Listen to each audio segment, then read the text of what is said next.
I had to think about something else I wanted to do, and so I thought about acting. Disrespecting me and my partners, this is my house. I pay rent up in here, all right? Is your name Tommy? No. Well, then shut up.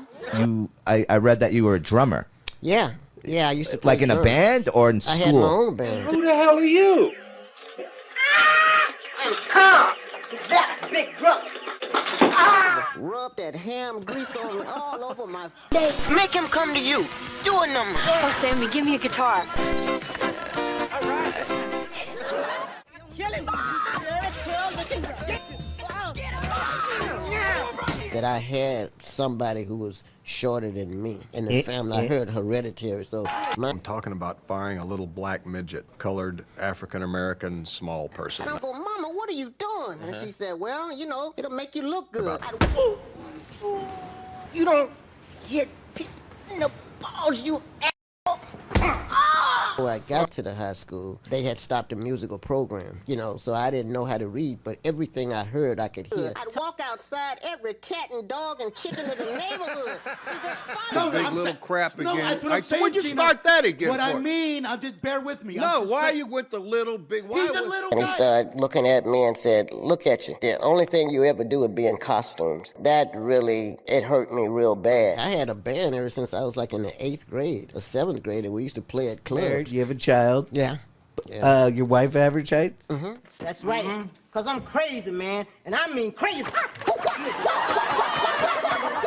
I have been playing ever since I was like 2. You know, I started out with pencils, and my grandmother brought me to drawing. You grew up in Alabama? Is Alabama where you were born? No, I was born in Manhattan at Women's Hospital in New York. My grandmother used to love, she'd eat this ham. You know, she'd look around and there was nothing to wipe her hands on. She'd call me over. That's what I thought I would be, because playing music all my life like that, I thought that was my calling. But I had my own band back then, Tony and the Real Thing. 150 of these little motherfuckers all over the sidewalk out there. That's what I'm talking about. Think you already know every Hollywood underdog tale? Think again, because Tony Cox's latest news just cracked open a vault of truths that rewrite the very rules of success. Imagine opening night for Bad Santa.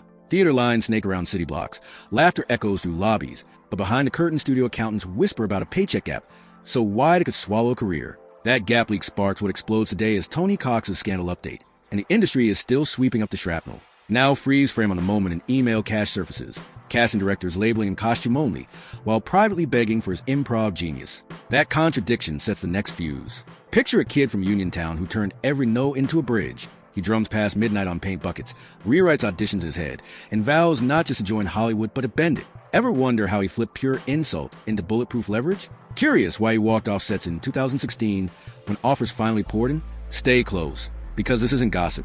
It's confirmed fact with dollar signs and arbitration receipts. You'll discover which $90 million blockbuster nearly imploded when he refused a silent cameo check, and how a single Greyhound trip planted seeds that now fund college scholarships. Picture a 5th grade talent show, so electric teachers shut off the lights early to end the crowd riot. That spark carried him to Grammys parties, SAG negotiations, and a hush-hush comeback green room, where financiers begged to sign him yesterday. Drop your wildest guess in the comments. Did he break the pay ceiling with legal threats, or did he weaponize pure charm? I'll reveal it all, and before we finish, you'll hear the real reason he vanished in 2016, and the clause that guarantees he'll never be cropped from a poster again. Ready for 50 years of hustle compressed into one unfiltered ride? Strap in, no fluff, just every twist laid bare. March 31st, 1958, Manhattan's sunlight glints off hospital windows as Tony Darnell Cox enters. Tiny frame, fierce lungs. 5 months later, Mother Henrietta carries him onto a Greyhound and hands him to Uniontown's Lahi and Henry Jones. Their farmhouse porch becomes his first stage. Lahi swears bacon grease keeps skin healthy and swipes it across his cheeks before chores. Neighborhood chickens chase him in circles, squawking like fans at a drumline. Tony laughs instead of crying, learning early that comedy diffuses confusion. For he keeps rhythm with spoons on coffee cans, matching gospel records note for note. Churchgoers call him Little Clyde Stubblefield. When school budget cuts kill the band, Tony builds a kit from paint buckets with scraps and screen door springs, debuting at the county fair. Judges stare, then award first prize and $25 bill he promptly trades for a used snare. At night, he sneaks into Uniontown's only juke joint, perching on soda crates to play funk standards until dawn, then races home to finish multiplication tables. He forms Tony and the Real Things at 11, booking rural weddings where he can't even see over buffet tables. Height jokes roll off. He counters with drum solos so fast glasses vibrate off shelves. Dwarfism's challenges are daily, bullies, stairs without rails, endless doctor consults. But no one in town doubts his grit. High school talent scouts still overlook him, claiming limited stage optics. Their rejection seeds a fire for Tony Cox's scandal update decades later. But right now it's simply redirect him. A rerun of the Billy Barty show beams across the family's antenna TV. And Tony spots another little person commanding prime time. Lightning strikes. If the music's Dorset half open, maybe the film's gate swings wider. An Ann in Los Angeles hears his voice crackle resolved during a phone call, wires a one-way bus ticket, and slips $20 into a birthday card with Psalm 46 verse 5. God is within her. She will not fall. He boards a Greyhound holding a crack symbol in that verse, promising Lahi, I'll headline before you need reading glasses. She nods, presses a church flyer into his hand, and whispers, never shrink. The cross-country ride stretches 72 hours. Halfway through Texas, a trucker catches Tony finger-tapping paradiddles on a soda can, tosses him a quarter, and says, Kid, rhythm's in you. Don't undersell it. Tony pockets the coin as a prophecy. Smog cloaks Los Angeles the morning he steps onto cracked Hollywood sidewalks. No friends, no roadmap, nothing but raw will. He crashes on Aunt Flora's Inglewood sofa, a rattling box fan, and the only AC. Next sunrise, he stacks phone books to reach the payphone receiver, and cold calls every acting class in the yellow pages. Most hang up at the word dwarf. One instructor scoffs. Perfect for children's parties. Costumes built in. Tony writes each slight in a spiral notebook titled Reasons I Win. 3 days later, he bumps into a student from Merrick Studio School of Acting who hands him an audition flyer. He spends his last coins photocopying a headshot. The photo booth stool is too tall, so he kneels. On audition day, he reenacts Richard Pryor's ice cream truck bit. The panel laughs and offers a scholarship on the spot. Training is dawn to dusk. Scene drills, voice work, janitor shifts at night to cover supplies. He tapes eyeline marks above door frames, so he learns to command shots opposite 6-foot co-stars. A visiting director jokes that the tape looks like climbing instructions. Tony channels the sting and nails the next emotional beat, so hard the crew applauds. Graduation night brings a single handwritten note, never shrink, echoing Lahi's porch blessing. Commercial auditions flood in. A cereal brand requests he dress as a mascot in foam. He declines.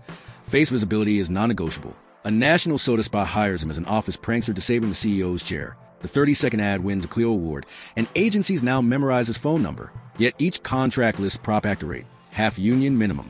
Tony accepts jobs but logs every lowball offer in color-coded ledgers, already strategizing. 1990s indie flicks spaced out give him 3 lines and 1 punchline. Critics cite his timing as scene stealing. Studios invite him to table reads, still offer peanuts. Manager Chris Stokes enters the story, tears the pay clause from a sitcom contract, writes full scale plus 10%, and slides it back across the table. The network folds. Precedent is born. Tony Cox gets an actor's scale or walks. Me, myself, and Irene marks a public breakthrough. Director Peter Farrelly challenges Tony to improvise a taxi rant opposite Jim Carrey. Tony flips the scene one take, crew chants, and editors keep every word. But marketing initially crops him from posters. He calls Fox PR, asks, do you really want another blindness lawsuit? They redesign within 48 hours. Confidence snowballs into bad Santa casting. Producers first shortlist 2 average-height actors forced into knee braces.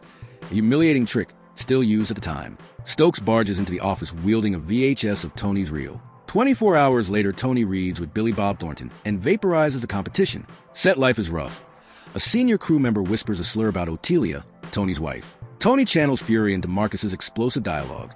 Viewers feel the electricity. The film grossed $76 million domestically. Meanwhile, leaked studio emails label Little Person roles by costume potential, with Tony's name next to hideable. Deadline publishes a cache, sparking the first wave of Tony Cox's scandal update. CNN invites him on. He refuses victim framing, stating, label me whatever, you'll still pay me. The soundbite trends for days and negotiations shift. Health storms rolled in 2010. A degenerative hip diagnosis threatens mobility. Surgeons recommend 2-year downtime. Tony schedules surgery during date movie hiatus, designs a low-impact harness sized for shorter limbs during recovery, and returns to set with a hidden brace. No reshoots required. Tabloids claim meltdown.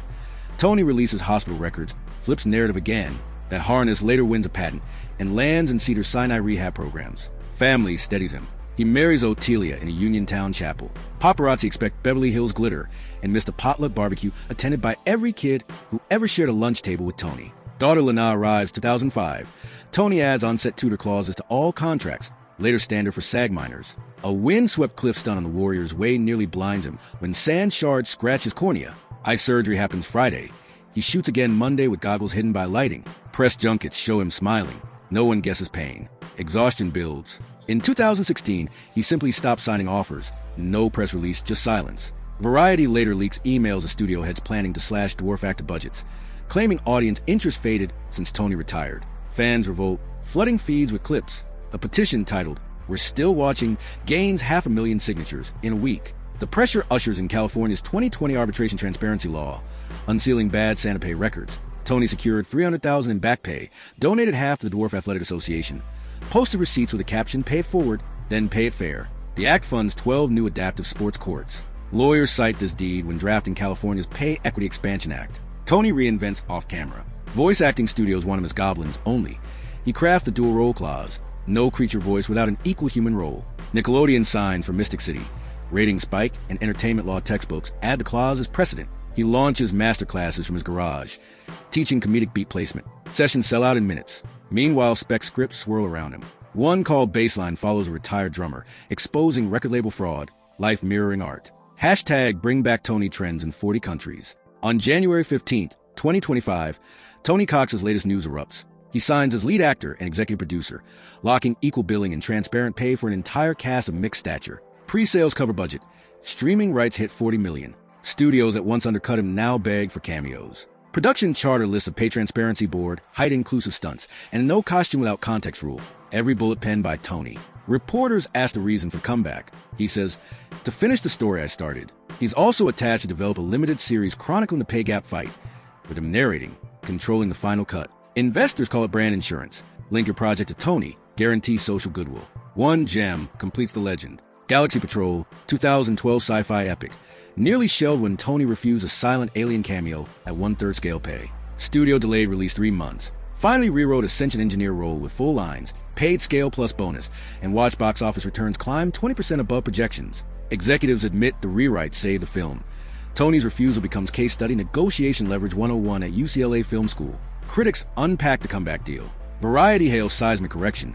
Hollywood Reporter notes studios racing to audit Dwarf actor pay grades. Streaming giants fast-track fantasy projects, referencing Tony's contract language in casting notes. TikTokers reenact his half-court charity shot under hashtag Tony Challenge. Views surpass 10 million.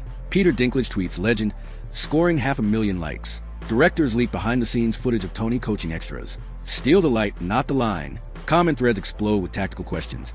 How did he log 20 years of wage gaps? Which spreadsheet app? Tony replies, pen, paper, stubborn memory.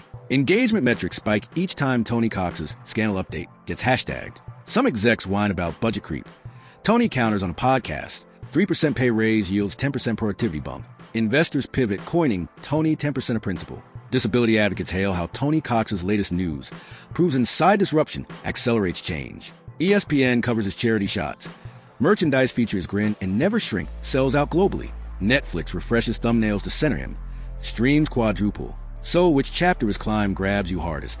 The paycheck gap fight, the bad Santa clapback, or the silent alien rewrite?